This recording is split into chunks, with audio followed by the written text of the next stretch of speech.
ಈಗ ಮೈಸೂರಿಗೆ ಹೋಗೋಣ. ಅಲ್ಲಿಂದ ಇನ್ನಷ್ಟು ಮಾಹಿತಿಯನ್ನು ಕೊಡ್ತಾ ಹೋಗ್ತಾರೆ ನಮ್ಮ ಪ್ರತಿನಿಧಿ ಆನಂದ್. ನೇರ ಸಂಪರ್ಕದಲ್ಲಿ ಜಾಯ್ನ್ ಆಗಿದ್ದಾರೆ. ಆನಂದ್, ದಸರಾ ವೈಭವ ಒಂದ್ ಕಡೆ, ಆದರೆ ದೊಡ್ಡ ಮಟ್ಟದಲ್ಲಿ ಬೇಸರ, ನೋವನ್ನ ತಂದಿರುವಂಥದ್ದು ಅಂದರೆ ಎಸ್.ಎಲ್. ಭೈರಪ್ಪ ಅವರ ನಿಧನ. ಯಾವ ರೀತಿಯಾಗಿ ಅಲ್ಲಿ ಅವರ ಅಭಿಮಾನಿಗಳು ಬೇಸರಗೊಂಡಿದ್ದಾರೆ, ನೋವಲ್ಲಿದ್ದಾರೆ, ಮತ್ತು ಒಂದು ಕಡೆ ಅಂತಿಮ ದರ್ಶನಕ್ಕೆ ಮತ್ತೆ ಅಂತ್ಯಕ್ರಿಯೆಗೆ ವ್ಯವಸ್ಥೆಯನ್ನು ಮಾಡಿಕೊಳ್ಳಲಾಗಿದೆ, ಸಿದ್ಧತೆ ಮಾಡಿಕೊಳ್ಳಲಾಗ್ತಾ ಇದೆ. ಪೃಥ್ವಿ, ಅಂದ್ರೆ ಸರಸ್ವತಿ ಸಮ್ಮಾನ್ ಅಂತಾನೆ ಖ್ಯಾತರಾಗಿದ್ದಂಥವ್ರು ಎಸ್.ಎಲ್. ಭೈರಪ್ಪನವರು. ಅವರು ನಿನ್ನೆ ನಿಧನರಾದ ಬಳಿಕ ಮೈಸೂರಿನಲ್ಲಿ ಅವರ ಅತ್ಯಾಪ್ತ ಬಳಗವು ಕೂಡ ಸಾಕಷ್ಟು ನೋವನ್ನ ತೋಡ್ಕೊಂಡಿದ್ರು. ಸಂಸದ ಯದುವೀರ್ ಒಡೆಯರು ಕೂಡ ಪತ್ರಿಕಾ ಪ್ರಕಟಣೆಯನ್ನ ಸಹ ಹೊರಡಿಸಿದ್ರು. ಎಸ್.ಎಲ್. ಭೈರಪ್ಪನವರ ಒಂದು ನಿಧನ ಏನಿದೆ, ಇದು ಸಾಹಿತ್ಯ ಲೋಕಕ್ಕೆ ಆದಂತಹ ಒಂದು ಅಪಾರ ನಷ್ಟ, ಭಾರತ ದೇಶಕ್ಕೆ ಆದಂತಹ ಒಂದು ನಷ್ಟ ಅಂತ ಕೂಡ ಪತ್ರಿಕಾ ಪ್ರಕಟಣೆಯಲ್ಲಿ ಹೇಳಿದ್ರು. ಸದ್ಯ ಇನ್ನು ಮಧ್ಯಾಹ್ನದ ಬಳಿಕ ಮೈಸೂರಿಗೆ ಅವರ ಪಾರ್ಥಿವ ಶರೀರವನ್ನು ತೆಗೆದುಕೊಂಡು ಬರಲಾಗುತ್ತೆ. ನೀವು ದೃಶ್ಯದಲ್ಲೂ ಸಹ ನೋಡ್ತಾ ಇರಬಹುದು. ಮೈಸೂರಿನ ಹುಣಸೂರು ರಸ್ತೆಯಲ್ಲಿರುವ ಕಲಾಮಂದಿರದಲ್ಲಿ ಅದಕ್ಕೆ ಬೇಕಾದಂತಹ ಸಿದ್ಧತೆಗಳನ್ನ ಜಿಲ್ಲಾಡಳಿತದ ವತಿಯಿಂದ ಮಾಡಿಕೊಳ್ಳಲಾಗ್ತಾ ಇದೆ. ಈ ಕಲಾಮಂದಿರದ ಒಂದು ಕಡೆ ರಂಗಾಯಣ ಇದೆ, ಅದರ ಪಕ್ಕದಲ್ಲೇ ಒಂದು ಜರ್ಮನ್ ಟೆಂಟ್ ಅನ್ನ ಹಾಕಿ ಇಲ್ಲಿ ಮಧ್ಯಾಹ್ನ 3 ಗಂಟೆಯ ನಂತರ ಬರುವಂತ ಅವರ ಅಭಿಮಾನಿಗಳಿಗೆ, ಸಾರ್ವಜನಿಕರಿಗೆ ದರ್ಶನದ ವ್ಯವಸ್ಥೆಯನ್ನ ಕೂಡ ಈಗ ಜಿಲ್ಲಾಡಳಿತ ಮಾಡ್ತಾ ಇರುವಂತದ್ದು. ಈಗಾಗಲೇ ಏನು ಮಳೆಯ ಕಾರಣ ಜರ್ಮನ್ ಟೆಂಟ್ ಅನ್ನ ಹಾಕಲಾಗಿದೆ.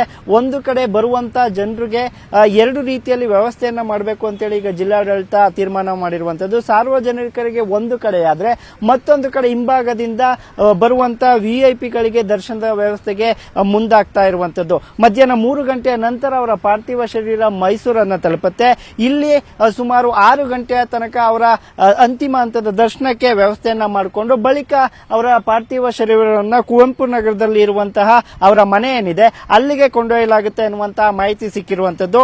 ನಾಳೆ ಬೆಳಿಗ್ಗೆ ಅವರ ಮನೆಯಲ್ಲೂ ಸಹ ಬರುವಂತ, ಅಂದ್ರೆ ಅವರ ಮಗ ಲಂಡನ್ ನಿಂದ ಬರಬೇಕಾಗಿದೆ. ಅವರು ಬಂದ ನಂತರದಲ್ಲಿ ಮುಂದಿನ ಹಂತದ ವಿಧಿವಿಧಾನಗಳ ಬಗ್ಗೆ ಅವರ ಜೊತೆ ಚರ್ಚೆಯನ್ನ ಮಾಡಿ 11 ಗಂಟೆಗೆ ಮೈಸೂರಿನ ಚಾಮುಂಡಿ ಬೆಟ್ಟದ ತಪ್ಪಲಿನಲ್ಲಿರುವಂತಹ ಸ್ಮಶಾನದ ಬಳಿ ಅವರ ಅಂತ್ಯ ಸಂಸ್ಕಾರ ನೆರವೇರುತ್ತೆ ಅಂತ ಇದೀಗ ಗೊತ್ತಾಗಿರುವಂತದ್ದು. ಪೃಥ್ವಿ, ಒಟ್ಟಾರೆಯಾಗಿ ಹೇಳಬೇಕು ಅಂತ ಹೇಳಿದ್ರೆ ಕೇವಲ ಕನ್ನಡಕ್ಕೆ ಅಷ್ಟೇ ಅಲ್ಲ, ದೇಶಕ್ಕೆ ಮಾತ್ರ ಅಲ್ಲ, ಅನೇಕ ಅಂದ್ರೆ ತಮಿಳು, ತೆಲುಗು, ಕನ್ನಡ, ಹಿಂಗೆ ಎಲ್ಲಾ ಭಾಷೆಗಳಿಗೂ ಕೂಡ ಅವರು ಬರೆದಿದ್ದಂತ ಕಾದಂಬರಿಗಳು ತರ್ಜುಮೆಗೊಂಡಿತ್ತು.